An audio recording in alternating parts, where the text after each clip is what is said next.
برو.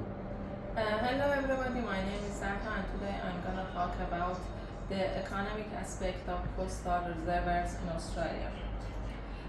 These are the contents that I'm gonna talk about.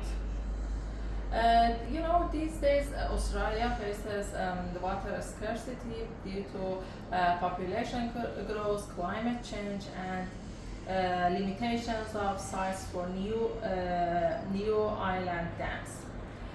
There have been some studies about coastal reservoirs, in which scientists examine coastal reservoirs from these different prospects. For example, whether they are technically feasible, and they also examine environmental aspects and so on. These are the scientists that worked on the coastal reservoirs. For example, Wong and Theo investigated shape optimization of coastal reservoirs, and although they could find some important information, but they acknowledge that there are more. There is a need for more real-world experiments. And these are the other scientists. In our research design, our research question is that whether coastal reservoirs are a viable and economically feasible water storage solution for addressing water scarcity in Australia. In order to answer this question, we need a comprehensive economic analysis using both quantitative and qualitative methods. We made a comparison with earlier studies. As I said in the literature review part, although there were already studies about the different impacts of coastal reservoirs, they tend to lack comprehensive economic analysis, specifically for the Australia. Here is our proposed research design, which includes quantitative and qualitative analysis.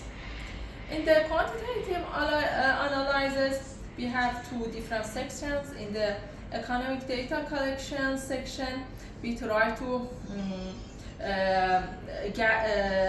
collect some data about the costs of coastal reservoirs from different real projects around the world, and also we try to gather some comparative data. And in the second section, which is experimental setup, we have three different parts. First, we need to choose a suitable place for building and coastal reservoirs, and the second is the simulation models, in which we try to estimate 50-year costs and benefits of coastal reservoirs. And in this third part, we do economic metrics, in which we assess feasibility of coastal reservoirs using MPV, IRR, and CBA. And in terms of qualitative analysis, we have two parts. In the first part, which called stakeholder interviews, we try to interview with different stakeholders, including environmentalists, engineers, and local communities, to gather different points of view. And in the second part, which is case studies, we try to analyze successful coastal reservoirs in other countries and use their outcomes. Here is the strengths and limitations of our design. In the strength part, you can see it's a comprehensive economic analysis. It uses real world project, which is really fascinating, and it's also a multidisciplinary approach. In the limitation, we can see that it's really difficult to obtain accurate international cost data, and also it might be some potential stakeholder bias. In conclusion, as I said, Costal Reservoirs offer a promising water storage solution for Australia. Existing studies, as I said, highlight different other perspectives, our proposed research includes quantitative and qualitative modeling. Thank you.